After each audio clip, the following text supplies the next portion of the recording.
الله وبركاته. وعليكم السلام ورحمة الله وبركاته. نحمده ونصلي على رسوله الكريم أما بعد. أعوذ بالله من الشيطان الرجيم. بسم الله الرحمن الرحيم. يرفع الله الذين آمنوا منكم والذين أوتوا العلم درجات. صدق الله المولانا العظيم. قال النبي صلى الله عليه وسلم: من سلك طريقا يلتمس فيه علما سهل الله له به طريقا إلى الجنة أو كما قال عليه الصلاة والسلام. উপস্থিত মার্কাজুল কোরআন ইসলামী একাডেমির দ্বিতীয় সাময়িক পরীক্ষার ফলাফল প্রকাশ ও পুরস্কার বিতরণ অনুষ্ঠানে মঞ্চে বসে আছেন আমাদের মাদ্রাসার সম্মানিত আসিফ একরাম, সামনে বসে আছেন আলবেদিন জাকিরিন শাকিরিন তলাবা আজম। আমরা সর্বদা সেই মহান রব্বে কারিমের দরবারে শুকরিয়া জ্ঞাপন করছি যে রব্বে কারিম আমাকে আপনাকে দ্বীনের এক প্রতিষ্ঠানে যেখানে কোরআন এবং হাদিসের সঠিক জ্ঞান শিক্ষা দেওয়া হয় এই ধরনের প্রতিষ্ঠানে এসে কিছু কথা বলা এবং শুনবার তৌফিক দান করেছেন। এই জন্য সবাই কারিমের মধ্যে সবাই আদায় করি আলহামদুলিল্লাহ। আল্লাহ রাব্বুল আলামিন কোরআন কারিমের মধ্যে বলেন, ইয়ারফাউল্লাহু আল্লাযিনা আমানু মিনকুম ওয়াল্লাযিনা উতুল ইলমা দারাজাত। তোমাদের মধ্যে যারা জ্ঞান, তোমাদের মধ্যে যারা ঈমান এনেছে, সর্বপ্রথম হলো তোমাদের মধ্যে যারা ঈমান এনেছে, তারপরে যারা ঈমান আনার পরে ইলমে দ্বীন শিক্ষা অর্জন করেছে, রব্বে কারীম তাদের মর্যাদা সুউচ্চ করে দিবেন। বলেন সুবহানাল্লাহ। তাহলে আমাদের ভিতরে কোরআন কারীমের ভিতরে যে দুটো করে কথা উল্লেখ করা হয়েছিল, সূরা মুজাদালার 11 নম্বর আয়াত, ইয়ারফাউল্লাহু আল্লাযিনা আমানু মিনকুম ওয়াল্লাযিনা উতুল ইলমা দারাজাত। তোমাদের মধ্যে যারা ঈমান এনেছে, ঈমান আমরা সকলে এনেছি। আমরা সবাই আল্লাহর উপর ঈমান এনেছি না? রাসূলের প্রতি ঈমান এনেছি না?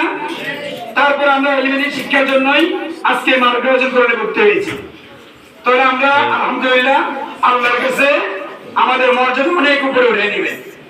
শুধু ঈমান আমরা এনেছি, ইলমে দ্বীন অর্জন করেছি, কিন্তু আমাদের ইলম অনুযায়ী আমরা আমল না করি, কিয়ামতের ময়দানে প্রত্যেকেই, আমি বলি আপনি বলি, সকলেই আল্লাহর কাঠগড়ায় আমাকে আপনাকে দণ্ডায়মান করা হয়, প্রত্যেকে হিসাব দিতে হবে। হবে কি হবে না? হবে। এজন্য প্রিয় উপস্থিত হাজিরিন, করতে হয়েছি আমরা রাসূল কারীম সাল্লাল্লাহু আলাইহি ওয়াসাল্লামের প্রত্যেকটি সুন্নাত অনুযায়ী আমি আমার জীবন গঠন করব ইনশাআল্লাহ। আসিফ একরাম যেভাবে বলেন, যে ছাত্রকে যেভাবে বলেন, এবং আমরা নিজে ইলমে দ্বীন শিখবো, কথাগুলো মানার বুঝার আমরা চেষ্টা করব। সবাই বলবেন ইনশাআল্লাহ। কে কে রাজি আছেন হাত তুলে? ইনশাআল্লাহ আমাদের আসিফ একরাম যেভাবে বলে আমরা এভাবে ইনশাআল্লাহ এই অনুযায়ী আমাদের জীবন যাপন করব এবং রাসূল কারীম সাল্লাল্লাহু আলাইহি ওয়াসাল্লামের প্রত্যেকটি সুন্নাত অনুযায়ী আমি আমার জীবন যদি গঠন করতে পারি, আমার দুনিয়া এবং আখিরাত উভয় জগতে ইনশাআল্লাহ আমার কল্যাণ হয়ে আসবে। তারপর কথা বলতেছিলাম, আজকে আমাদের দ্বিতীয় সাময়িক পরীক্ষার ফলাফল প্রকাশ। আপনারা জেনে আনন্দিত হবেন। আলহামদুলিল্লাহ আজকে আমাদের অনেক নতুন প্রিয় মুখ যারা কখনো পুরস্কার পায় নাই, আজকে তারা আমাদের এখান থেকে পুরস্কার গ্রহণ করবেন। আমরা সবাই জানি মান জাদ্দা ওয়াজাদা, যে চেষ্টা করে সে পুরস্কার পায়, সে সফলতা অর্জন করতে পারে। আর পরীক্ষার সময় কেউ সম্মানিত হয়, কেউ অসম্মানিত হয়। এই জন্য আজকে যারা সম্মানিত হব, আমরা আগামী দিনে বার্ষিক পরীক্ষা আমাদের সম্মান বজায় রাখার জন্য আমরা সবাই আপ্রাণ চেষ্টা করি ইনশাআল্লাহ। আর যারা পুরস্কার গ্রহণ পাই নাই, এখন থেকে দৃঢ় প্রতিজ্ঞা করবো, আগামী বার্ষিক পরীক্ষার সময় অমুকে যদি পুরস্কার পায়, তারা আমার তো হাত পা দুইটাই, হাত পা চারটা, তারও তো হাত পা চারটাই ছিল, তারও চক্ষু দুইটা, আমার দুইটা, কোনো অংশে কোনো অঙ্গে আমাকে তো রব্বে কারীম তার সাথে কম দেন নাই।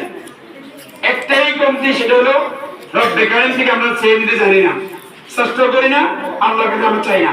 আমরা সহজে হাজত করি, রব্বে কারীমের কাছে দোয়া করবো নিজের ইলম অর্জনের জন্য, যে আল্লাহ আমার সাথে মেধা নাই, আমরা বেশি যে পড়বো, রব্বি জিদনি ইলমান নাফিআ। হে আল্লাহ, আপনি আমাকে উপকৃত ইলম দান করেন, যে ইলম দ্বারা আমার জাতির, রাষ্ট্রের সকলের যেন উপকার হয়, এরকম ইলম রব্বে কারীম যেন সবাইকে দান করেন। এবং আমরা আল্লাহর কাছে দোয়া করবো সবসময়, যখন আমরা পড়তে বসবো, আমরা দুরূদ শরীফ পাঠ করবো, আউযু বিসমিল্লাহ পড়ে আমার পড়া শুরু করবো। আগামী বার্ষিক পরীক্ষায় আমার আপনার প্রত্যেকের রেজাল্ট যেন ভালো হয়। এখন থেকে আমরা চেষ্টা করব, মেহনত করব, চেষ্টা অনুযায়ী রব্বে কারীম অবশ্যই দুনিয়াতে ভালো রেজাল্ট পাবেন পুরস্কার, আখেরাতে আপনার জন্য ভালো পুরস্কার বসে থাকবে।